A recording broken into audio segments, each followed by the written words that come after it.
اس کا خود کا جو حشر ہوا سو ہوا، اپنی بہن کے ساتھ وہ اس طرح کا کچھ نہیں ہونے دے گا، بالکل بھی نہیں۔ بھائی شادی کرنا چاہتے ہیں، روندی آواز کے ساتھ اور ڈرے دل اور آنکھوں میں نمی لیے وہ اس سے کہہ رہی تھی۔ ایبک نے واپس نظریں اس کے چہرے پر ڈالی اور وہ سہم گئی۔ وہ آنکھیں بند کیے خود پر بند باندھ رہا تھا۔ تم چاہتی ہو میں تم سے سختی سے پیش آؤں؟ انیشا نے نفی میں سر ہلایا۔ پورے اسکول میں تمہاری نرمی کے قصے مشہور ہیں، وہ کہہ رہی تھی۔ پورے نیو یارک میں اب میری بے وقوفی کے قصے ہاٹ لسٹ میں ہیں۔ بس آ رہی تھی، اس کی آواز دور سے ہی سنائی دے گئی۔ الاف کی سزا بھائی کو تو نہ دو، وہ تو بہت اچھے ہیں۔ یہ بہن بھائیوں کا پیار۔ ڈر کے باوجود، اس کی دھمکی اور گھوری کے باوجود وہ راہم کا مقدمہ لڑ رہی تھی، کیونکہ وہ اس کی بہن تھی اور اپنے بھائی کے لیے کچھ بھی کر سکتی تھی۔ وہ بہت اچھے ہیں لیکن ہم نہیں ہیں۔ بس قریب آ گئی ہے۔ دروازے چاک ہوئے۔ اس کی چھت پر برف کی پتلی سی تہ جمی تھی۔ ایک موقع پلیز۔ ایبک نے اندر قدم رکھے اور پھر مڑا۔ چڑھنے والا وہ آخری مسافر تھا۔ آج کے بعد تم لوگ ہمیں مخاطب نہیں کرو گے، اور یہ بات میری بہن تک نہیں پہنچنی چاہیے، ورنہ میں وہ کر گزروں گا جو تم لوگ سوچ بھی نہیں سکتے۔ شیشے کے دروازوں کو وصل نصیب ہوا۔ ایبک ان کے پیچھے کھڑا تھا، بس اسے اپنے ساتھ لیے آگے بڑھ گئی۔ شیلٹر کے نیچے کھڑی، برف کے پھاہوں سے محفوظ، وہ اسے دور جاتا دیکھ رہی تھی۔ دراڑ دلوں میں نہیں، دراڑ نیتوں میں آتی ہے۔ نیت کی کھوٹ دل میں کھوٹ ملا دیتی ہے۔ برف ویسے ہی گر رہی تھی جیسا کہ محکمہ موسمیات کی طرف سے پیشن گوئی کی گئی تھی۔ دبی، شفاف، سرد اور سفید۔ رات کی سیاہی نے پنکھ پھیلا دیے تھے۔ شہر میں تو خاموشی اور ہلچل تھی، ہاں شہر سے پرے مضافات میں بنے اس فارم ہاؤس میں جہاں سفید موت کا سا کفن زمین پر چڑھا تھا، سکوت طاری تھا، مگر باہر تک اندر خوب چیخو پکار ہو رہی تھی۔ ہلڑ بازی مچی ہوئی تھی۔ شراب و شباب دونوں موجود تھے۔ ایک صوفے پر نیم دراز سمر ہنستے ہوئے اس کال گرل کو دیکھ رہا تھا جو اپنے ڈانس کے جوہروں سے ان سب کو متاثر کر رہی تھی۔ وہ بالکل نئی اور فری کی گرل فرینڈ تھی جو ڈینس کی بنی تھی، نیو یارک کی سب سے مشہور لڑکی، نیو یارک کی راتوں کی جان، جینی فروالنگ۔ سب لطف لے رہے ہیں اور تم یہاں لفظ لیے بیٹھے ہو۔ ایسا کیا ہوا ہے ہمارے جسٹن بیبر کے ساتھ؟ وکرم دھڑام سے تھک کر صوفے پر آ کر گرا، وہاں جہاں سمر نیم دراز تھا۔ آنکھوں میں سوچ کی لکیریں تھیں اور ماتھے پر شکن۔ گرینا کو سوچ رہا ہوں۔ حالانکہ اس وقت وہ الاف کے دعوے کے بارے میں سوچ رہا تھا جو وہ اس سے کر چکی تھی۔ اس کی چھوٹی بہن کیا اس قابل ہو سکتی ہے کہ اس کا فون بگ کر سکے؟ مجھے ان چیزوں میں بچپن سے دلچسپی ہے، تم جانتے ہو۔ انیشا کو تنگ کرتے لڑکے سے بدلا اور تمہاری جاسوسی کی خاطر میں زیادہ اس میں انوالو ہوئی ہوں۔ الاف کے الفاظ اس کی سماعت میں آ ٹھہرے تھے۔ الاف نے کہا تھا، مجھے ان چیزوں میں بچپن سے دلچسپی ہے، تم جانتے ہو۔ انیشا کو تنگ کرتے لڑکے سے بدلا اور تمہاری جاسوسی کی خاطر میں زیادہ اس میں انوالو ہوئی ہوں۔ یہ تھے الاف کے الفاظ۔ کیتھن رابن کے گونجتے گانے میں اس نے چونک کر وکرم کی جانب خود کو متوجہ کیا جو اب باقاعدہ اسے ہاتھ سے پکڑ کر ہلا رہا تھا۔ لگتا ہے گرینا کچھ زیادہ ہی حواسوں پر سوار ہو گئی ہے۔ اس کے متوجہ ہونے پر وکرم دانت نکال کر ہنسا تھا۔ گرینا کے نام پر سمر کو اپنی ڈیڈ لائن یاد آئی جو وہ اسے دے چکا تھا۔ الاف کے معاملے میں وہ اسے تو بھول ہی گیا تھا۔ کچھ پتہ کیا کر رہی ہے آج کل وہ؟ اس نے سرسری سا وکرم سے دریافت کیا۔ جواب کرنے لگا تھا۔ گانوں کی گونج سے زیادہ اس کے گینگ کے لڑکے تھے جو شاؤٹ کر رہے تھے اور باہر برف مسلسل گر رہی تھی۔ بہت افسوس کی بات ہے، اپنی گرل فرینڈ کے بارے میں مجھ سے دریافت کر رہے ہو۔ چلو خوش کیے دیتا ہوں۔ وہ آج کل اپنے نئے بوائے فرینڈ کے ساتھ روز رات کو سوشی کے مزے لوٹ رہی ہے۔ سمر کے ماتھے پر موجود بالوں میں 2 کا مزید اضافہ ہوا۔ کیا بکواس ہے یہ؟ بھلا ایسا کیسے ہو سکتا ہے وہ کسی میں دلچسپی ظاہر کرے اور کوئی اسے بری طرح رد کر دے؟ ناممکن۔ سچ ہے، چاہو تو خود جا کر دیکھ لو۔ ویرن اسٹریٹ، گرینڈ مورسی۔ اس نے ریسٹورنٹ کا نام اور جگہ بتائی تھی۔ وکرم کے بات ختم کرتے ہی وہ کھڑا ہو گیا، جیکٹ پہنی، 2 قدم آگے گیا اور پھر رک کر گردن کو شانے سے لگائے بولا، اگر یہ بات غلط ثابت ہوئی تو تمہارے سامنے کے 2 دانت جبڑوں کو خدا حافظ کہہ دیں گے۔ بات ختم کر کے وہ رکا نہیں تھا۔ برفباری ہونے کی وجہ سے اس کی کار کو چلنے میں دشواری پیش آ رہی تھی۔ حالانکہ سڑک پر نمک کی تہ بچھا دی گئی تھی جس سے وہ برف چپک نہیں رہی تھی، پھر روڈ قدرے سلپری ہو چکے تھے۔ اس نے وکرم کے بتائے گئے پتے پر کار کو بریک لگائی۔ شیشے کی دیواروں سے بنا وہ ریسٹورینٹ اس وقت خاصی گہما گہمی کا شکار تھا۔ گرے دیواریں، سبز چھت اور سبز ہی بیلیں۔ سمر نے کار میں بیٹھے ہی گرینا کا نمبر ڈائل کیا۔ کال جا رہی تھی۔ وہ جو اندر اسٹیو کے ساتھ بیٹھی سوشی کھا رہی تھی، مسلسل کال کے چلنے سے اکتا گئی۔ نمبر سمر کا تھا، اس نے کال پک کرنی تھی اور نہ ہی اس نے کی۔ اٹھا لو کال، ہو سکتا ہے کوئی ضروری ہو۔ اسٹیو نے اسٹک کی مدد سے بائٹ کو دانتوں میں پکڑا اور پھر دوبارہ فون پر نظر ڈالی جو ایک بار پھر سے رنگ کرنے لگا تھا۔ کوئی ضروری نہیں ہے، ایک فضول سا بندہ ہے جو پیچھے پڑا ہے، اس نے اسی اکتائے ہوئے لہجے میں کہا، اور اسٹیو مسکرا دیا۔ تم خوبصورت اتنی ہو کہ کوئی بھی مرد تم پہ فلیٹ ہو سکتا ہے۔ اسٹیو کی تعریف پر وہ معمولی سا بلش ہوئی تھی، زیادہ ہوتی اگر سمر کی بے وقت کال نہ آتی تو۔ ارے وہ تو ادا ہے، میں بالکل ٹھیک ہوں، یہ وہی ہے۔ ادا سنو، ہے یہاں۔ گرینا نے جوش سے ہاتھ ہلا کر اسے اپنی جانب متوجہ کروایا۔ ایبک نے بھلے اس کی مدد نہیں کی لیکن ادا اچھی تھی، وہ کبھی کبھی اسائنمنٹ میں اس کی مدد کر دیا کرتی تھی، نہ بھی کرتی پھر بھی وہ گرینا کو وہ پسند تھی۔ کیسی ہو؟ آؤ بیٹھو۔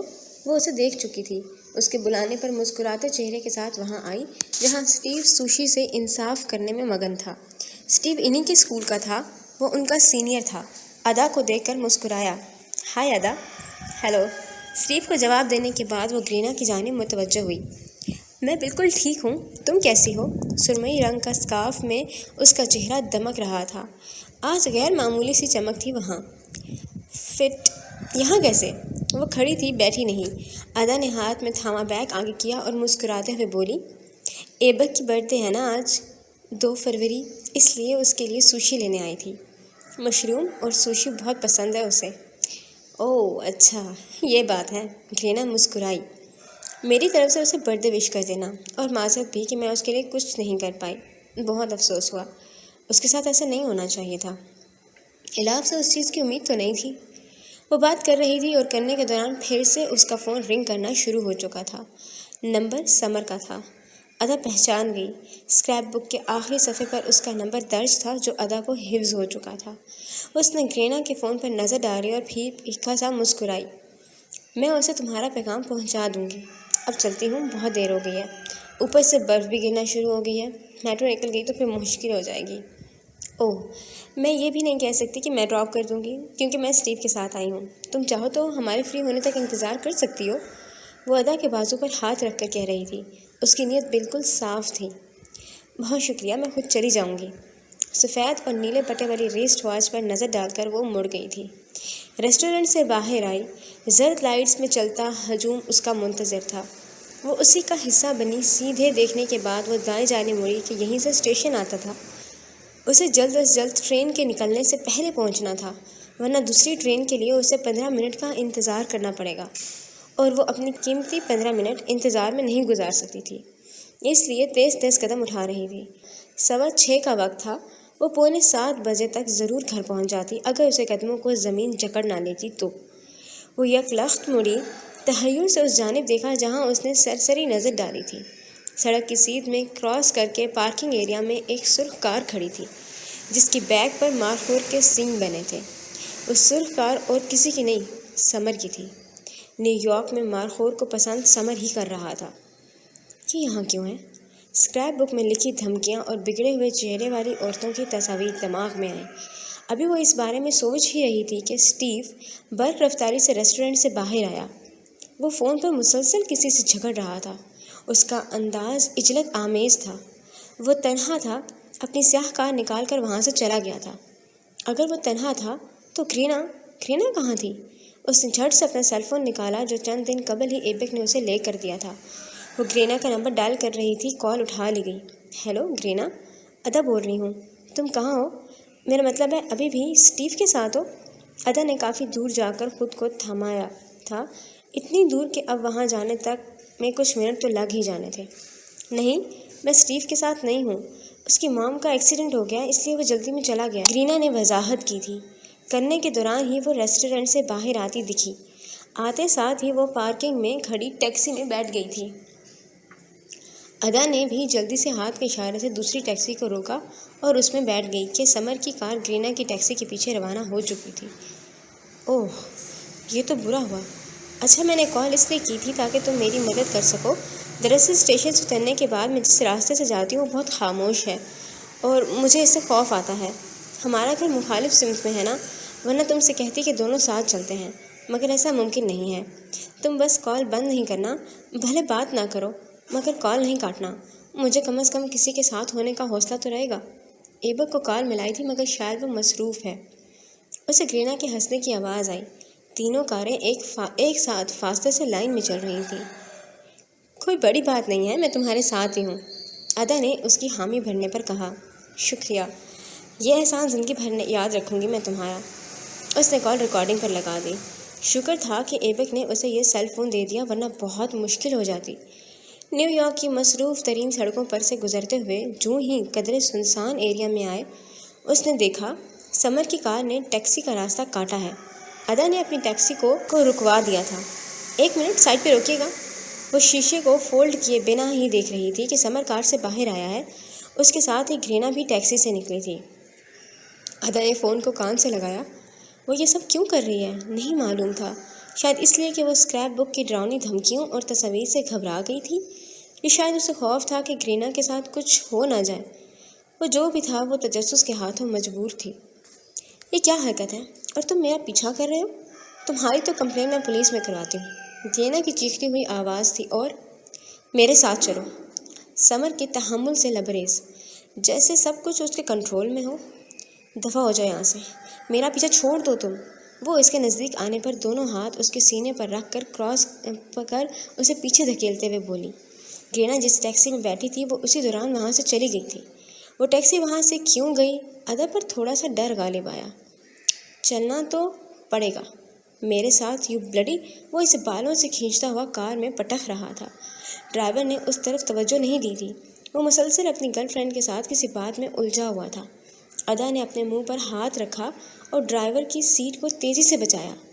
اس سرخ کار کا پیچھا کرو، جلدی کرو، وہ چیخی تھی اور سیل فون کے مائک پر ہاتھ رکھ کر وہ نم آنکھوں سے اس کار کو تک رہی تھی جو انجانے راستوں کی مسافر تھی۔ اس کا دل دھک دھک کر رہا تھا، ہتھیلیوں میں پسینہ پھوٹ پڑا تھا۔ ٹیکسی اور کار میں کچھ زیادہ ہی فاصلہ تھا، تبھی سمر نوٹ نہیں کر پایا تھا۔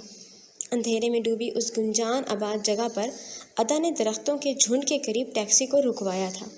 سفید فارم ہاؤس میں وہ کوہنی سے کھینچتے ہوئے گرینا کو اپنے ساتھ لے کر جا رہا تھا۔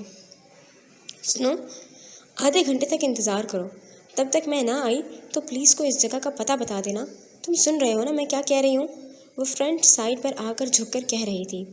22-23 سال کا وہ لڑکا اس بات میں سر ہلاتے ہوئے اس کے جانے کا منتظر تھا۔ یہ نیو یارک کا آئے دن کا معمول تھا، گرل فرینڈ ہو یا بیوی اپنے شوہر کا اسی طرح پیچھا کرتی تھی جس طرح ابھی اس لڑکی نے کیا تھا۔ ضرور وہ لڑکا اسے ڈچ کر رہا ہے، یا پھر اس لڑکے کو، خیر جو بھی ہو، میری بلا سے۔ شانے اچکاتے ہوئے وہ پھر سے اپنی گرل فرینڈ کے ساتھ مصروف ہو گیا۔ بے حس معاشرہ، بے حس لوگ، بے حس رشتے اور بے حس خون۔ ادا تیز مگر بلی کی چال چلتی ہوئی اس فارم ہاؤس میں گھسی جہاں کسی قسم کی کوئی سیکیورٹی موجود نہیں تھی۔ وہ غلط کر رہی ہے، اسے وہاں نہیں جانا چاہیے۔ گرینا کی کال ڈسکنیکٹ کر کے اسے پولیس کو فون کرنا چاہیے۔ بارہا اس کا دل اس سے کہہ رہا تھا مگر وہ تھی کہ اس کی سن کے ہی نہیں دے رہی تھی۔ پتہ نہیں ایسا کیا دل اور عقل پر طاری ہوا تھا کہ وہ سب کچھ بھلائے۔ گرینا کی گڑگڑاہٹ سنتی ہوئی اندر جاتی رہی۔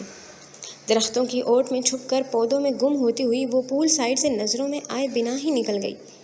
وہاں کوئی نہیں تھا، فقط خاموش پانی، ساکن پودوں اور روتی بلکتی سفیدی کے۔ ادا داہنے ہاتھ پر بنی لان سے ذرا پرے مرر وال کے پاس آ کر رکی۔ کیکٹس کے بہت بڑے پودے ایک ساتھ رکھے تھے جن کی آڑ میں وہ چھپ کر بیٹھ گئی تھی۔ اس نے دیکھا سمر گرینا کو کوہنی سے تھامے کھڑا ہے اور وہ اس پر چیخ رہی ہے۔ اب سے یہی تمہارا گھر ہے، تب تک کے لیے جب تک تم سے میرا دل نہیں بھر جاتا۔ سمر نے بے دردی سے اسے صوفے پر پٹکا تھا۔ شاید وہ نشے میں تھا، تبھی اس کی آواز قدرے بہکی ہوئی تھی۔ اس کے آس پاس موجود دوست کہے لگا رہے تھے، میں تمہاری جان لے لوں گی، خون پی جاؤں گی میں تمہارا۔ ادا نے کیمرہ آن کر کے ویڈیو بنانا شروع کی۔ اس کے ہاتھ کانپ رہے تھے۔ اسکارف کے اندر موجود ایئر پوڈز کو وہ فون سے کنیکٹ کر چکی تھی۔ تبھی گرینا کی آواز اس سے صاف سنائی دے رہی تھی، چلو کرو، ایسا کرو نا، ہمت ہے؟ ہاں، آج تک کوئی ایسا پیدا نہیں ہوا جو سمر کی جان لے سکے۔ جان تو میں تمہاری لوں گا پیاری حسینہ، وہ اس کے گال پر ہاتھ پھیرتے ہوئے کہہ رہا تھا۔ گرینا نے اس کے ہاتھ پر کاٹ لیا۔ وہ بل بلایا تھا، بل بلا کر آپے سے باہر ہو گیا۔ تبھی اس کے منہ پر تھپڑ رسید کیا تھا۔ ادا کے آنسو نکل آئے۔ راہم کی عزت سے نظریں جھکانا اور سمر کے تھپڑ میں زمین آسمان کا فرق تھا۔ حیا اور بے حیائی کا، احترام اور بے باکی کا، نرمی اور سختی کا۔ آرام سے پیش آ رہا تھا، لیکن تمہاری اوقات نہیں ہے نرمی کی۔ اب تمہیں ان سب کے سامنے رسوا کروں گا اور تمہاری لاش وہیں دفناؤں گا جہاں ڈینس اپنی گرل فرینڈ کی لاشوں کو دفناتا ہے۔ وہ وحشی بن گیا تھا۔ وحشی پنے ہی اس کی جانب لپکا، مگر اس سے پہلے کہ وہ کچھ غلط کرتا، گرینا نے صوفے کے پاس رکھی میز پر سے شیشے کا گلدان اٹھا کر اس کے سر پر دے مارا۔ خون کی آبشار تھی جو سمر کے سر سے بہنی شروع ہو چکی تھی۔ گرینا نے بھاگنے کی صحیح کی تھی، مگر بے سود۔ سمر کے دوست اس پر پل پڑے تھے۔ انہوں نے اسے پکڑ کر زمیں بوس کر دیا۔ سمر حواس ٹھیک کرتا، جنون خود پر چڑھائے، خون سے بھرے چہرے کے ساتھ غصے میں اس کی جانب لپکا، مجھے ریجیکٹ کرو گی؟ مجھ سے پنگا لو گی؟ ہاں؟ اسے بالوں سے تھام کر وہ سر کو زمین پر مارے جا رہا تھا۔ ادا رونا شروع ہو چکی تھی۔ گرینا اس کی آنکھوں کے سامنے دم توڑ رہی تھی اور وہ فقط دیکھ رہی تھی۔ اس نے جلدی سے ویڈیو سیو کر کے کال کاٹی اور کانپتے وجود کے ساتھ وہاں سے نکلی۔ ٹیکسی میں بیٹھنے تک وہ پولیس کو فون کر چکی تھی۔ اسے امید تھی اگر پولیس وہاں پہنچ جائے گی تو گرینا بچ جائے گی۔ اسے اس چیز کی بہت زیادہ امید تھی۔ یہ رات کے 10 بجے کا وقت تھا جب گرینا کی لاش کو وہ دفنانے کے بعد وہ اسی جگہ کو اچھے سے صاف کر چکے تھے جہاں ابھی کچھ دیر قبل نشے میں ڈوبے سمر نے قتل کیا تھا۔ اس کے سر پر پٹی بندھی ہوئی تھی اور وہ ٹھس سا وہاں بیٹھا وکرم کو جراثیم کش پانی سے ہینڈ موپ لگاتا دیکھ رہا تھا۔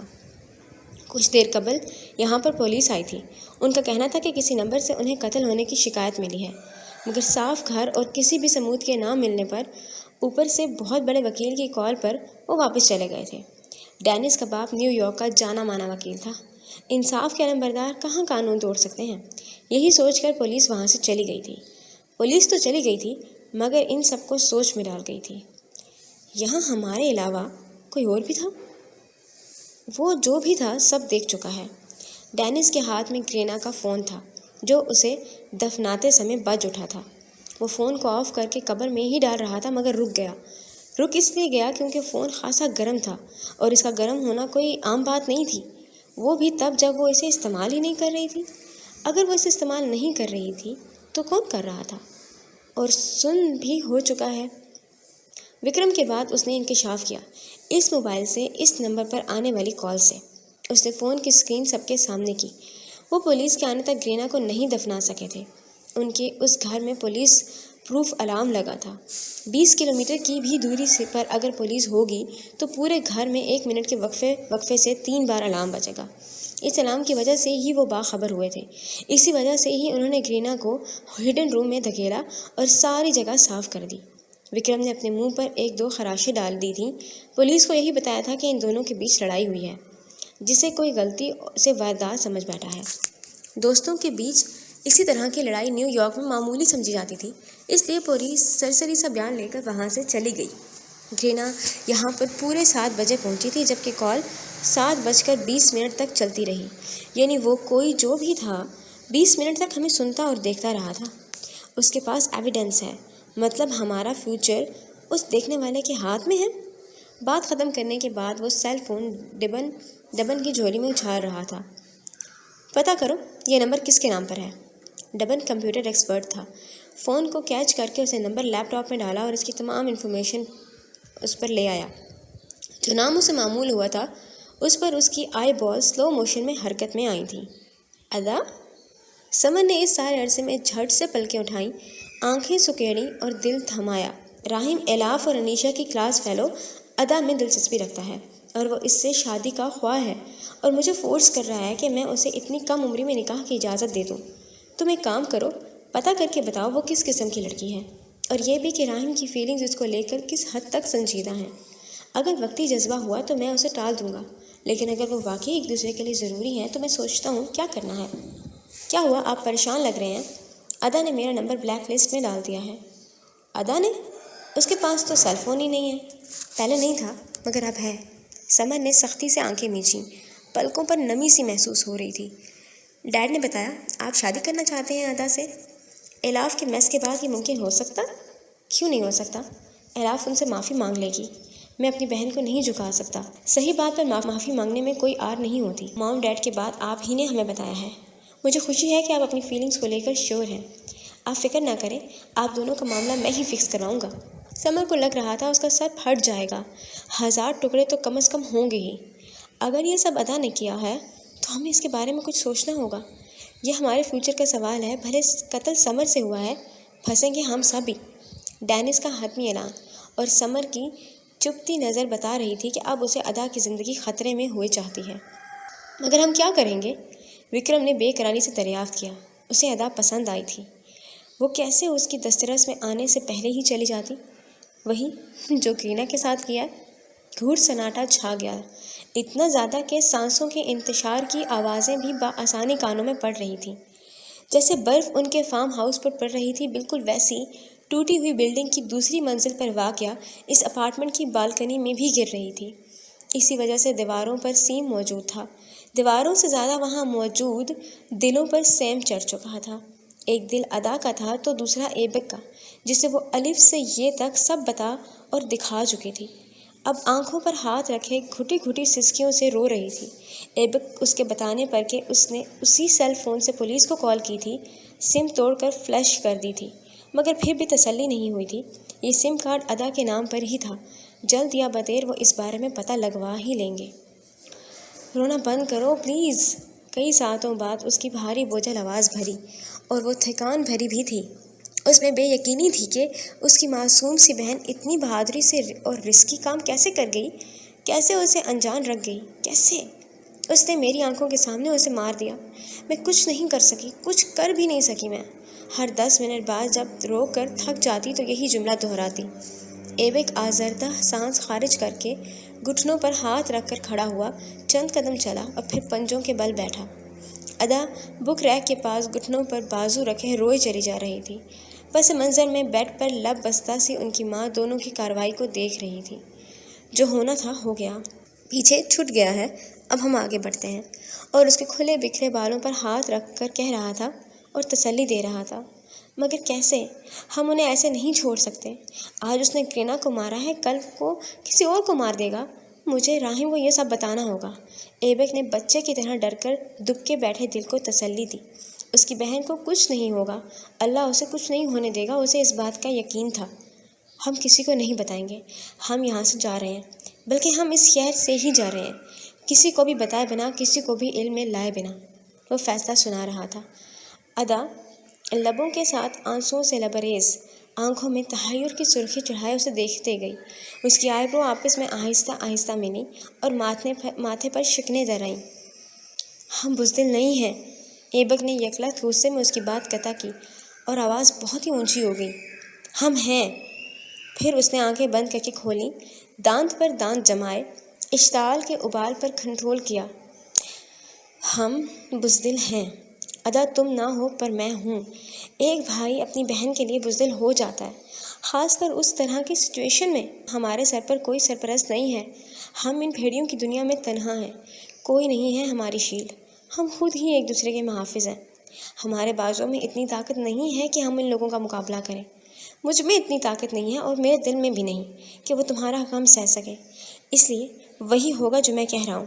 10 منٹ بعد اٹھو اور پیکنگ شروع کرو، ہم کل ہی اس گھر کو چھوڑ رہے ہیں۔ فیصلہ سنایا اور سنا کر پلٹ گیا۔ ادا کے لب ہلے اور اس کے قدم جکڑ گئے۔ ہم پولیس کی مدد لے سکتے ہیں۔ ایبک وہ بھی تو کسی کی بہن ہوگی نا؟ ایبک نے ڈھلکے کندھوں کے ساتھ تھکی نگاہیں اس پر ڈالی۔ وہ اسے کیسے بتائے کہ وہ اس کے لیے کیا ہے؟ وہ نہیں بیان کر سکتا تھا اس ڈر کو جو اس کے دل کے اندر بیٹھ گیا تھا۔ عمرہ کی اولادیں عیاشوں میں گھری ہوئی بے حسی میں پلی ہوئیں۔ کیا اس نے نہیں دیکھا تھا کتنی بے دردی سے سمر نے اس لڑکی کو مار دیا اور اس کے ہاتھ تک نہیں کانپے؟ کیا اس نے نہیں سنا تھا کہ کس طرح وہ قتلوں کا انکشاف کر رہے تھے اور ان کی آواز متوازن تھی، لرزی بھی نہیں؟ کیا وہ نہیں جان رہی تھی کہ وہ لوگ گرینا کے فون کے ذریعے اس تک پہنچ سکتے ہیں، اسے زک پہنچا سکتے ہیں؟ وہ کیوں نہیں سمجھ رہی تھی؟ کیوں؟ پیکنگ کر لینا، وہ یہ کہہ کر اپنے کمرے میں گھس گیا۔ دروازہ بند نہیں کیا تھا تبھی ادا کو وہ بیگ میں کپڑے ڈالتا نظر آ رہا تھا۔ رات بیت رہی تھی اور بیتنے کے ساتھ کئی دلوں پر بوجھ ڈال گئی تھی۔ کسی نے پردے جھٹکے سے ہٹائے تھے، تبھی روشنی منہ پر پڑنے کی وجہ سے وہ کسمسا رہ گئی۔ کروٹ سیدھی کی، آنکھوں پر آئی ماسک اوپر کیا اور نیند سے بوجھل آواز کے ساتھ بولی، یہ کیا طریقہ ہے؟ میں نے کہا تھا نا مجھے دیر سے اٹھنا ہے۔ انیشا پردوں کو باندھنے کے بعد اس کی جانب مڑی۔ دھوپ نہیں نکلی تھی، سست روی سے برف گرتی ہوئی نظر آ رہی تھی۔ راہم بھائی آئے ہیں، ان کا حکم ہے کہ تمہیں اٹھاؤں۔ راہم کے نام پر وہ کمفرٹر خود پر سے اتار کر بیٹھی۔ اس کا گرم سیاہ ٹراؤزر اور شرٹ پر سرخ لائنیں بنی ہوئی تھیں۔ بیٹھنے پر شرٹ کا کونا سامنے سے تھوڑا فولڈ ہوا تو پچھلی سائڈ کی نظر آئی۔ وہ پھیکی سفید رنگ کی تھی مگر موٹی تھی، جیسے اس میں روئی بھری ہوئی ہو۔ راہم بھائی، اتنی صبح؟ خیریت؟ ماتھے پر موجود سیاہ آئی ماسک کو اس نے اتار کر سائڈ ٹیبل پر رکھا۔ اتنی صبح نہیں ہے میڈم، دن کے 12 بج رہے ہیں۔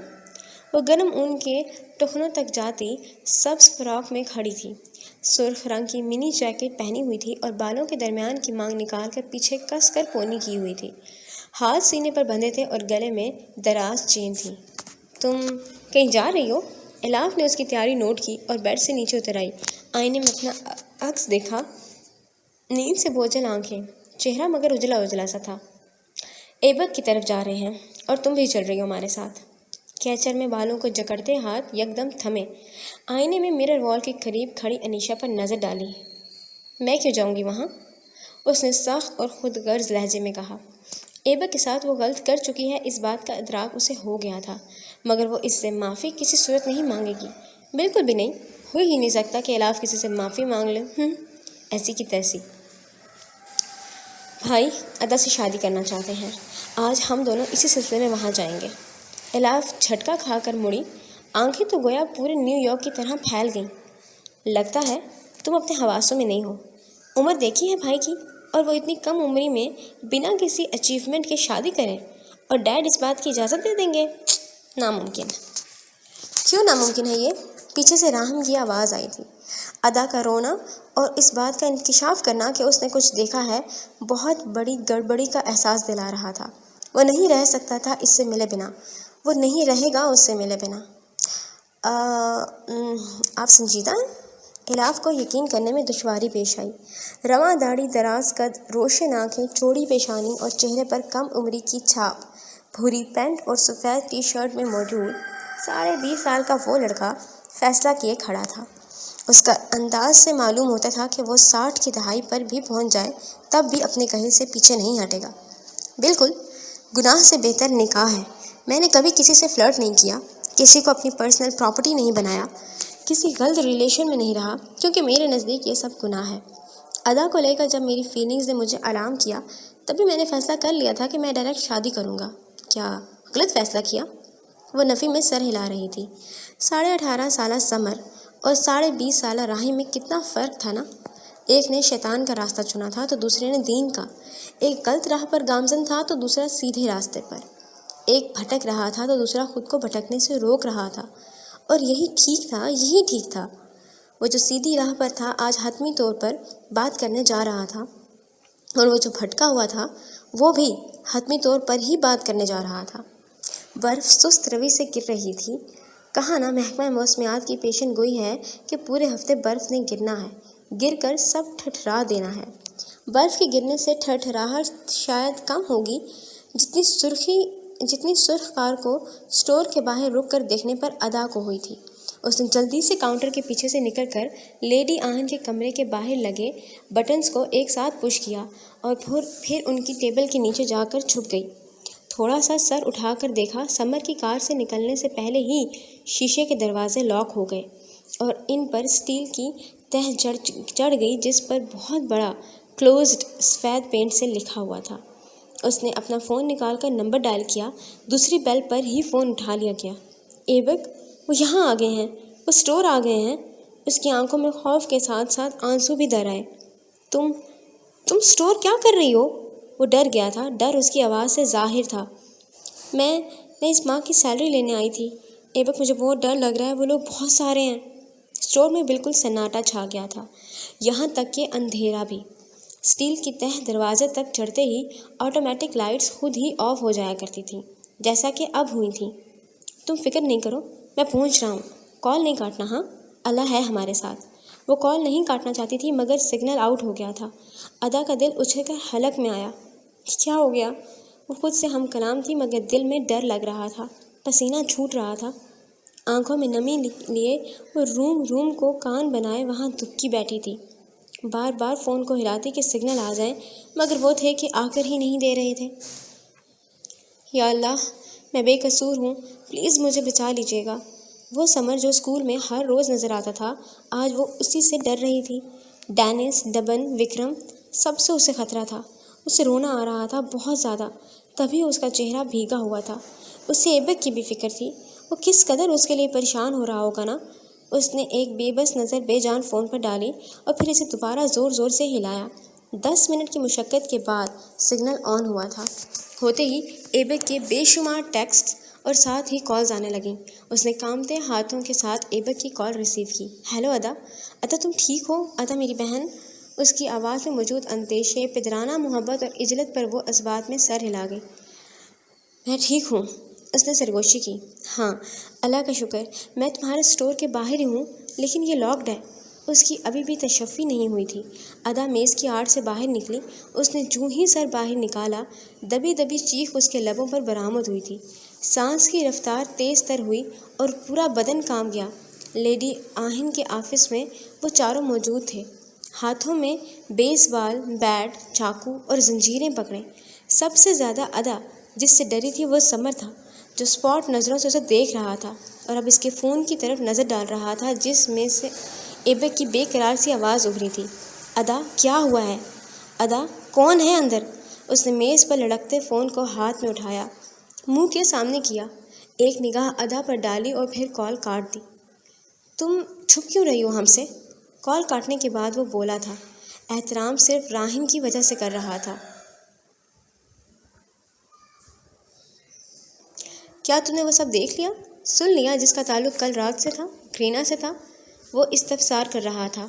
وکرم اور ڈینس کو یک لخت احساس ہوا کہ اس لڑکی کو مارنا آسان کام نہیں ہے۔ اس سے پھوٹتی پاکیزگی، معصومیت کی لہریں اتنی تیز ہیں کہ دل پر جبر کر کے وہ کام کرنا پڑے گا۔ کتنا اچھا ہو انہیں وہ سب نہ کرنا پڑے۔ شاید دیکھ لیا، دیکھ کر ایبک کو بھی بتا دیا، یعنی ایک جیتا جاگتا ثبوت تیار کر لیا۔ ایبک کو بتایا مطلب کسی اور کو بھی بتا سکتی ہو نا۔ باہر دروازے پر لاتوں کی برسات ہو رہی تھی۔ پہلے لگ رہا تھا ایک انسان تھا جو یہ کر رہا تھا، پھر کافی لوگوں کی آوازیں آنے لگیں۔ تم بچو گے نہیں، وہ غصے میں چیخی۔ سمر کی آنکھوں میں ترہم ابھرا۔ یہ نہیں کہنا چاہیے تھا۔ کیا کہنا چاہیے تھا؟ اس نے ڈینس کی طرف سر گھمایا۔ مجھے لگتا ہے میرے لیے مشکل ہوگا، مجھے اس پر کرش رہ چکا ہے۔ یوں بھی اس میں معصومیت کی لہریں اٹھ رہی ہیں۔ شفاق ڈینس پہلی بار انکاری تھا۔ اس نے وکرم کو دیکھا۔ مجھے لگتا ہے میرا بھی یہی خیال ہے۔ ڈبن نے بھی ہاتھ کھڑے کیے۔ سمر نے واپس گردن اس کی طرف موڑی اور پھر ہاتھ میں پکڑے چاقو کو دیکھا۔ یعنی اپنا فیوچر بچانے کے لیے یہ کام مجھے ہی کرنا ہوگا۔ اس نے چاقو پر انگوٹھا پھیرا۔ خون کی بوندیں میز کی سطح پر گریں۔ ادا خون دیکھ کر ڈر گئی، دونوں ہاتھ ہونٹوں پر رکھ کر رونے لگی۔ اس کا گلابی اسکارف سائڈ سے گیلا ہو گیا تھا کیونکہ اسے پسینہ بہت ہی زیادہ آ رہا تھا، سردی میں خوف کا پسینہ۔ تم ایسا نہیں کر سکتے، وہ روتے ہوئے کہہ رہی تھی۔ اگر تم نے ایسا کیا تو تم بچو گے تو نہیں۔ ایک اور دھمکی، ایک اور ترہم بھری نگاہ۔ مجھے کون پکڑے گا؟ وہ پوچھ رہا تھا، اور لہجے کا غرور، حیثیت کا نشہ اور طاقت کا یقین۔ ایبک پولیس کو سب بتا دے گا، پھر تم سب جیل میں ہوگے۔ وہ چیخی اور باہر سے دروازہ توڑنے کی آوازیں تا ہنوز آ رہی تھیں۔ ہمارے جیل سے جانے سے پہلے کیوں نہ تم آسمانوں پر چلی جاؤ، یہ بہترین آپشن ہے نا۔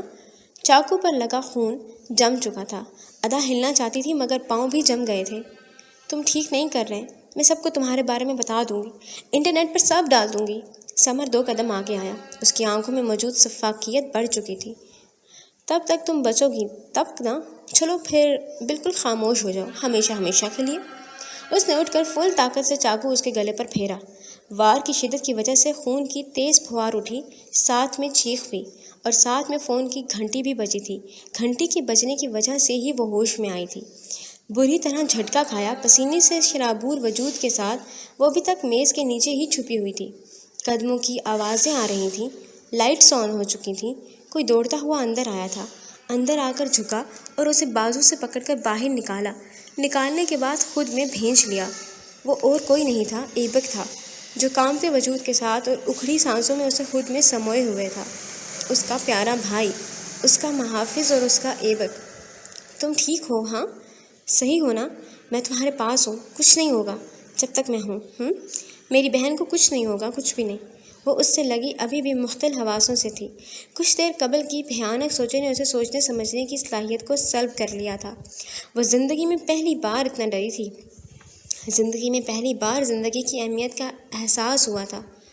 میں نے بات کر لی ہے سمر سے، وہ تمہارے پیچھے نہیں آئے گا۔ ہم گھر چل رہے ہیں، ٹھیک ہے؟ وہ اسے خود سے الگ کر رہا تھا، مگر ادا نے ایسا نہیں ہونے دیا۔ وہ اور زیادہ اس میں چھپ گئی۔ باہر لیڈی آہن پریشان حال سی منظر دیکھ رہی تھی۔ انہیں ایبک کی بوکھلائی سی کال آئی تھی، جس کی وجہ سے وہ فوراً وہاں آ گئی۔ اسٹور بند اندر سے ہوتا تھا، لیکن اس کا ایک اور طریقہ بھی تھا جس سے وہ بند اور کھلتا تھا، اور وہ تھا ریموٹ، جو کہ لیڈی آہن کے پاس موجود تھا۔ ایبک کی کال پر وہ کچھ ہی منٹس میں وہاں پہنچ گئی تھی۔ معاملہ تو نہیں پتا تھا، مگر جو بھی تھا پریشان کن ہی تھا۔ میں نے دیکھا اس نے مجھے مار دیا، وہ حواس میں آئی اور آنے کے بعد روتے ہوئے بتانے لگی۔ اس نے بہت بے دردی سے مجھے مارا ایبک، میں ڈر گئی ہوں۔ اس نے گہری سانس خارج کی۔ وہ جب وہاں پہنچا تو سمر کی کار وہیں موجود تھی۔ ایبک کو دیکھ کر وہ اس کے دوست کار سے باہر آئے، سڑک کراس کی اور اسے گھیر کر کھڑے ہو گئے۔ تمہاری بہن نے مجھے دیکھ کر اسٹور لاک کر دیا، پھر تمہیں یہاں بلا لیا، خیریت ہے؟ ایبک نے ایک نگاہ تینوں پر ڈالی، پھر واپس سمر کو دیکھ کر بولا، خیریت کے بارے میں تو تم آگاہ کرو گے مجھ سے کیا پوچھ رہے ہو اور یہاں کیا کر رہے ہو؟ وہ ہلکا سا ہنسا، جینس کی جیبوں میں ہاتھ پھنسائے اور اس کی بے حد نزدیک آ کر بولا، ڈیل کرنے آیا ہوں تمہاری بہن کے ساتھ۔ کیسی ڈیل؟ ماتھے پر شکن مگر دل میں ڈر آ بیٹھا۔ ایک ہاتھ دو اور ایک ہاتھ دو والی ڈیل۔ تم لوگوں کے پاس جو ہمارے ثبوت ہیں ہمیں دو، ہم تمہاری بہن کی زندگی بخش دیں گے۔ ہاں ہم ایسا ہی کریں گے۔ یقین نہیں آ رہا تھا کہ وہ راہم کا ہی بھائی ہے۔ دو بھائیوں میں اتنا تضاد کیسے ہو سکتا ہے؟ ٹھیک ہے، میں کل تمہیں وہ ثبوت لا دوں گا۔ میری بہن خاموش رہے گی، کسی کو ایک لفظ نہیں بتائے گی، مگر اس کے بدلے میں تم لوگ اس کا پیچھا چھوڑ دو گے، اسے تھریٹ کرنا بند کر دو گے۔ سمر نے جیب سے ہاتھ نکالا اور اس کی طرف بڑھایا۔ ڈیل ڈن، مگر ثبوت مجھے آج شام ہی چاہیے، بنا کسی کاپی کے، ایک دم اوریجنل۔ ایبک نے اس کا ہاتھ تھام لیا۔ جی پی ایس چیک کر لینا۔ وہ اس سے ہاتھ ملا کر پلٹ گیا تھا۔ ایبک نے بند آنکھیں کھولیں۔ کسی میں اتنی جرأت نہیں کہ وہ میری بہن کو ہاتھ بھی لگا سکے۔ جب تک میں زندہ ہوں کوئی تمہارا بال بیکا نہیں کر سکتا۔ وہ اسے اپنی اوٹ میں لیے وہاں سے چلا گیا تھا۔ سمر کے ڈر نے اس کی بہن کی جو حالت کی تھی اس پر وہ اسے کبھی معاف نہیں کرے گا۔ سمر کو سزا ملے گی، ضرور ملے گی۔ وہ لوگ 12:15 کے قریب گھر سے نکلے تھے۔ الاف کے ہاتھ میں ایک سیب تھا جسے ناشتے کی ریپلیسمنٹ میں وہ کھا رہی تھی۔ منہ سوجا ہوا تھا مگر دل تھوڑا خوش تھا۔ وہ نہیں جانتی تھی وہاں جا کر کیا کہے گی، کس طرح ریئیکٹ کرے گی، مگر وہ وہاں جا رہی تھی، اس بات کو جانتے ہوئے بھی کہ وہ دونوں صاف کہہ چکے تھے انہیں ان سے کوئی تعلق نہیں رکھنا۔ وہ پھر بھی جا رہی تھی اپنے بھائی کی رضا کی خاطر۔ ان کی کار بلڈنگ کے باہر آ کر رکی۔ راہم نے دوسری منزل کی طرف سر اٹھا کر دیکھا، پردے گرے ہوئے تھے، شاید برف کی وجہ سے۔ وہ تینوں تیزی سے اندر کی جانب بڑھے، لفٹ کا استعمال ترک کیا۔ سمر کو بھی یہاں ہونا چاہیے تھا، الاف نے اونچی آواز میں کہا تھا۔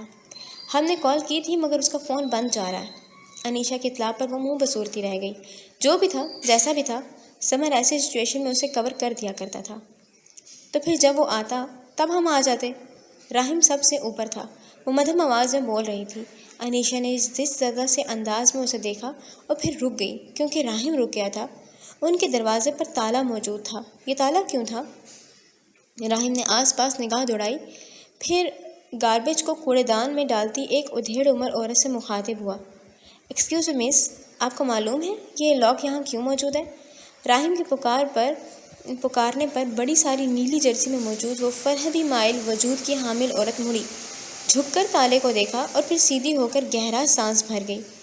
معلوم ہے میرے بچے، لاک اس لیے ہے کیونکہ وہ یہاں کے مکین تھے، وہ اسے چھوڑ گئے ہیں۔ راہم کو لگا اسے سننے میں دشواری ہوئی ہے۔ کیا کہا؟ کہاں گئے ہیں اور کب؟ لہجے کی عجلت اور بے قراری پر الاف کا بائٹ لیتا جبڑا پل بھر کو رکا۔ آئی بالز نے راہم کے چہرے کی طرف حرکت کی جو یکلخت ہی اجڑ چکا تھا۔ کہاں گئے نہیں پتہ، کب گئے ہیں یہ معلوم ہے۔ صبح قریباً 9:30 کے قریب وہ اپنا سامان سمیٹ کر چلے گئے تھے، کیب میں گئے تھے۔ جاتے ہوئے ایبک کہہ رہا تھا کہ وہ کبھی واپس نہیں آئیں گے۔ میں نے کہا بچے تمہارے اسکول کا کیا؟ تو کہنے لگا کچھ بھی نہیں۔ وہ عورت کہہ کر چلی گئی تھی۔ وہ تو چلی گئی مگر راہم کو سرائے پہ سوال وہاں چھوڑ گئی۔ اس نے جلدی سے فون نکال کر ایبک کا نمبر ڈائل کیا، وہ بند جا رہا تھا۔ ایسا ہی اس نے عطا کے نمبر کے ساتھ بھی کیا، دونوں کے نمبرز بند تھے۔ الاف اور انیشا کے فون سے ہی نمبر بند ہی مل رہے تھے، یہاں تک کہ چوکیدار کے فون سے بھی ان کے نمبرز بند ہی تھے۔ راہم کو لگا اس کی دنیا ختم ہو گئی ہے، اجڑ سی گئی ہے۔ اسے کچھ بھی نظر نہیں آ رہا تھا، کچھ بھی نہیں۔ دماغ معاف ہوا، دل پریشان، سانسیں بے حال ہوئیں اور وجود پشیمان۔ وہ کہاں جا سکتے تھے؟ وہ کیوں یوں روپوش ہو رہے تھے؟ راہم کی سمجھ میں نہیں آیا مگر الاف کی آ گیا تھا۔ وہ اس سب میں اپنا قصور ڈھونڈ رہی تھی۔ اسے لگ رہا تھا ایبک اس کی وجہ سے چوہوں کی طرح بل میں چھپ گیا ہے۔ حد ہوتی ہے بزدلی کی بھی، فقط ایک پرینک کو اتنا سر پر سوار کر لیا کہ کیریئر ہی داؤ پر لگا دیا۔ کون بے وقوف کرتا ہے یہ؟ راہم اور انیشا جانے کہاں چلے گئے تھے مگر وہ گھر آ گئی تھی۔ آتے ہی صوفے پر دھپ سے بیٹھی اور گود میں لیپ ٹاپ کو پٹخ دیا۔ اب یہ نوبت آ گئی ہے کہ الاف غفور اپنے بھائی کی لو سٹوری کو فکس کرنے کے لیے اپنی سیلف ریسپیکٹ کو اگنور کرے گی۔ الاف اس نے لیپ ٹاپ میں ایبک کا ID نمبر ڈالا۔ تھوڑی سی تردد کے بعد وہ نیا نمبر ڈھونڈنے میں کامیاب ہو گئی تھی جو صبح ہی آن کیا گیا تھا۔ اس نے کمپنی کی جانب سے ایک خالی میسج بھیجا اور انتظار کرنے لگی۔ کم آن چوہے، کم آن، میسج کرو، کم آن کم آن۔ دانتوں میں ناخن دیے وہ منتظر تھی۔ کبھی صوفے پر نیم دراز ہو جاتی تو کبھی پردوں کے پاس جا کر کھڑی اور کبھی بیڈ کی پائنتی پر پاؤں لٹا کر انہیں جھلانے لگتی۔ دوپہر ڈھل رہی تھی، شام چڑھنے کو تھی جب اس نے زچ پنے سے پیج کو بند کر دیا۔ ادا کا ID ڈال کر اس کے نام پر رجسٹرڈ نئے نمبر کو کھوجنے لگی مگر وہ نہیں ملا۔ ہاں، پرانا نمبر ضرور مل گیا تھا مگر وہ ڈیڈ تھا۔ وہ اس نمبر کی ہسٹری دیکھنے لگی۔ سب سے زیادہ کالز ایبک کے بعد راہم کی تھی مگر 1-2 منٹ کی۔ وہ دھیرے سے مسکرائی، ایک نمبر پر آ کر ٹھٹک گئی جس پر سب سے طویل کال کی گئی تھی۔ اس نے چونک کر اس نمبر کو دیکھا۔ کس کا ہو سکتا ہے یہ؟ تجسس پر دل کے ساتھ وہ اس نمبر کی ڈیٹیل نکال رہی تھی۔ چہرے پر لیپ ٹاپ کی زرد روشنی پڑ رہی تھی اور ماتھے پر بل لوڈنگ ہو رہی تھی۔ کال کرنے والی کا نام اور چہرہ اس کے لیپ ٹاپ کی اسکرین پر ابھر گیا۔ کرینا؟ اس کے ساتھ اتنی لمبی گفتگو؟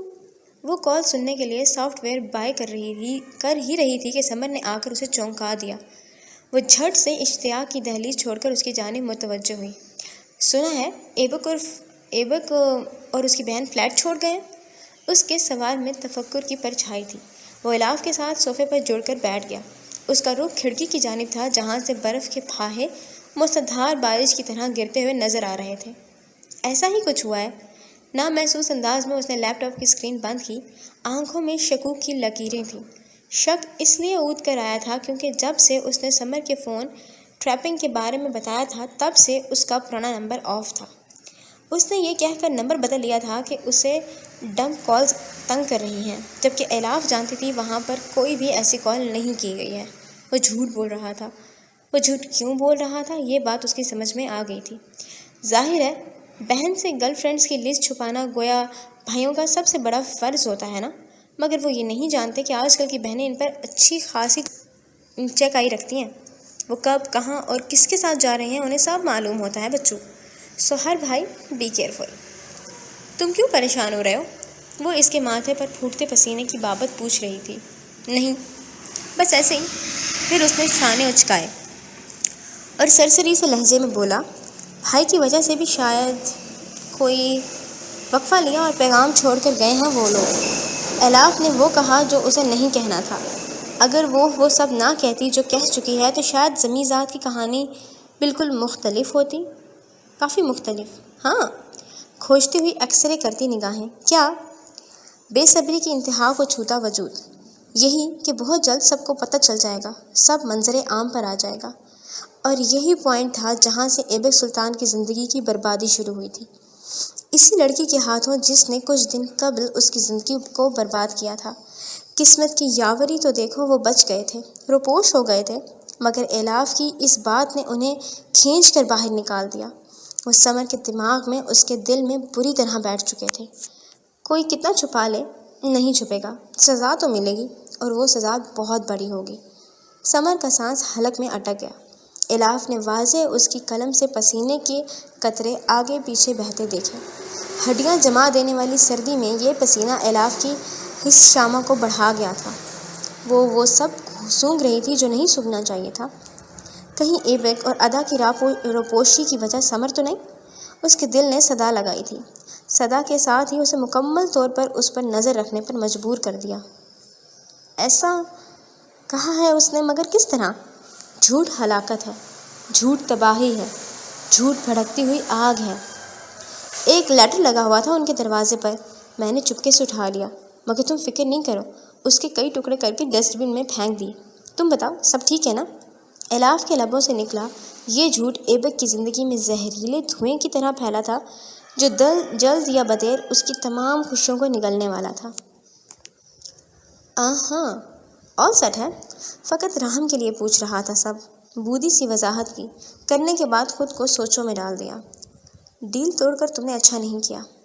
سوری بھائی، اب میں مجبور ہوں، وہ سوچ رہا تھا اور ساتھ ساتھ درد کی لکیریں چہرے پر پھیلا رہا تھا۔ وہ کوئی پروفیشنل کلر نہیں تھا، نہ ہی کوئی سائیکو جسے قتل کر کے مزہ آئے۔ وہ تو ایک عام سا ڈرگ ایڈکٹ تھا۔ گرینا بھی نشے کی زیادتی کی وجہ سے ہی مری تھی، ورنہ اس کا کوئی ارادہ نہیں تھا اسے مارنے کا۔ اسے یاد تھا وہ وقت جب گرینا کے مرنے کے بعد وہ ٹرامے میں گیا تھا۔ اسے یقین کرنے میں دشواری ہو گئی تھی کہ ایک انسان کا، جیتے اور جاگتے انسان کا اس نے خون کر دیا۔ وہ بہت چلایا تھا، رویا بھی تھا۔ دوستوں کی تسلی، ان کے دلاسوں نے اسے سنبھلنے میں مدد کی تھی، ورنہ شاید وہ اتنی جلدی سنبھل نہ پاتا۔ پریشان نہیں ہو، وہ دونوں جلد مل جائیں گے، الاف نے اس کے گھٹنے پر ہاتھ رکھ کر کہا۔ غائب دماغی سے اس نے اس بات میں سر ہلا دیا۔ وہ جس طرح آیا تھا اسی طرح وہاں سے گیا تھا۔ الاف کی سکین کرتی نظروں نے اینڈ تک اس کا پیچھا ضرور کیا۔ ہو نہ ہو، اس کے ساتھ ضرور کوئی گڑبڑ ہے، وہ سوچ رہی تھی، اور سوچنے کے بعد کی بورڈ سے اسکرین سے جدا کر رہی تھی۔ پیج اوپن کیا اور ہلکی سی چیخ اٹھی، اللہ اللہ، اتنی قیمت! ایک سافٹ ویئر خرید رہی ہوں میں، کوئی پورا نیو یارک نہیں خرید رہی۔ اس نے غصے سے اسکرین کو واپس تاریک کیا اور سینے پر بازو لپیٹ کر بیٹھ گئی۔ چھوڑو، اس کال کو میں نے کیا کرنا؟ سن کر یوں بھی گرینا میڈم مینڈلی کے ہی قصے رو رہی ہوں گی۔ ادا بھی نہ بہت بے وقوف ہے، ہر کسی کی کہانی سننے بیٹھ جاتی ہے۔ کتنا فارغ وقت تھا اس لڑکی کے پاس۔ بند لیپ ٹاپ پر اس نے نظر ڈالی۔ ایک میسج نہیں دیکھا گیا محترم سے، ہاتھ گھس جائیں گے جیسے۔ دونوں بہن بھائی بیکار ہیں۔ ہیل! وہ خود سے لڑنا شروع ہو چکی تھی اور اس بات کی پرواہ کیے بنا کہ اس کی وجہ سے کس قدر خطرناک لڑائی شروع ہونے والی ہے، وہ لڑائی جو زندگیاں تباہ کر دے گی، زندگی کے ساتھ خوشیاں بھی، دائمی خوشیاں۔ 3 ماہ بعد نیو یارک ایک سرد شہر تھا، برف میں ڈوبا ہوا، ہر وقت جاویدہ، جبکہ اسلام آباد پاکستان کا وہ شہر تھا جس میں ٹھنڈ تو تھی لیکن اتنی جتنی نیو یارک میں وہ سورج کا دن مناتے ہیں۔ 20 ڈگری درجہ حرارت فضا میں یہاں سے وہاں تیرتی ہوئی اوس اور پھولوں پر ٹھہرے شبنم کی قطرے۔ مارگلا کی پہاڑیوں کے عین سامنے بنا وہ چھوٹا سا پینٹ ہاؤس سکون کا گہوارہ لگتا تھا۔ وہ گھر باہر سے سیاہ رنگ کا تھا، جس کی چمنی سے اٹھتا دھواں فوگ میں مکس ہو رہا تھا۔ گھر کے سامنے چھوٹی سی باڑ تھی جس کے اندر سبزہ موجود تھا۔ باڑ کے ساتھ ساتھ کئی طرح کے پھول بھی اگے ہوئے تھے، اور ہاں، وہاں کیکٹس کے پودے بھی موجود تھے۔ دائیں طرف نگاہ گھماؤ تو سرخ سکارف اور رائل بلو رنگ کی سلک کی ٹخنوں تک چھوتی فراک میں وہ پنجوں کے بل بیٹھی ہوئی تھی۔ اس کے ساتھ میں بیلچا بھی تھا اور دوسری سائڈ پر بالٹی رکھی ہوئی تھی، جبکہ اس کی گود میں بینگن، مشروم اور کریلے کے بیج تھے۔ جن میں سے ایک ایک کر کے وہ نکالتی اور مٹی میں لتھڑے ہوئے اسپرنگ بالوں والے لڑکے کو پکڑا رہی تھی۔ اس لڑکے نے سیاہ پینٹ پر سفید ہاتھ سے بنی ہوئی اون کی جرسی زیب تن کی ہوئی تھی، جو اب سفید کم گدلی زیادہ تھی۔ تم نے اس بیج کو صحیح نہیں لگایا، دوبارہ لگاؤ۔ یاد رہے ہم یہ سب اس لیے کر رہے ہیں تاکہ گرمیوں تک ہمیں تازہ اور اچھی سبزیاں مل سکیں۔ سن لو ایبک، کیا کہہ رہی ہوں میں؟ وہ جو انسنی کرتا اگلا گڑھا کھودنے لگا تھا کراہ کر اس کی طرف متوجہ ہوا۔ یعنی تم چاہ رہی ہو میرے وہ ہاتھ جو سیاہ برتنوں کو مانجھ کر دب گئے ہیں اب مزید تھک جائیں؟ کچھ تو رحم کرو مجھ پر، ابھی مجھے شام کو ڈیوٹی پر بھی جانا ہے۔ ادا نے تعصب سے نفی میں سر ہلایا، انداز بالکل غیرت دلانے جیسا تھا۔ کتنی لڑکی ہو تم بہت مشکل کام ہے نا جو تم سے نہیں ہوگا۔ ہٹ جاؤ مس ایبک، جا کر آرام کریں، میں کر لوں گی یہ سب۔ وہ اسے بیلچہ جھپٹتے ہوئے کہنے لگی جب ایبک نے ہاتھ پیچھے کر لیا۔ جس طرح پورے چہرے پر مٹی لگی تھی اسی طرح اس کی انا پر بھی ضرب کاری لگی تھی۔ ننھے پودے گواہ تھے اس بات کے۔ شدید خفا ہو گیا ہوں تم سے، یہاں آ کر بہت تیز ہو گئی ہو تم۔ وہ غصے میں زمین میں سوراخ کرنے لگا تھا۔ ادا نے گیلی سیاہ دکھتی مٹی کے گڑھے میں بینگن کا بیج ڈالا اور ادا سے مسکرائی۔ بالکل ٹھیک کہا، ایسا ہی ہوا ہے۔ میرے ساتھ پاکستان کا پانی راس آ گیا ہے مجھے شاید۔ ایبک نے طنز بھری نظر سے اپنے سے 10 منٹ لیکن روب میں 10 سال بڑی بہن پر ڈالی۔ شاید نہیں، یقیناً کہو۔ پھر اس کی گردن خود بخود مین گیٹ کی جانب گھومی۔ ڈور بیل بج رہی تھی اور تواتر سے بج رہی تھی۔ لو آ گئی تمہاری سہیلی۔ دیکھو ادا، میں بتا رہا ہوں میں نے ہرگز اس کے لیے مشروم سیلڈ نہیں بنانی، زبردستی کی مہمان بن گئی ہے یہ۔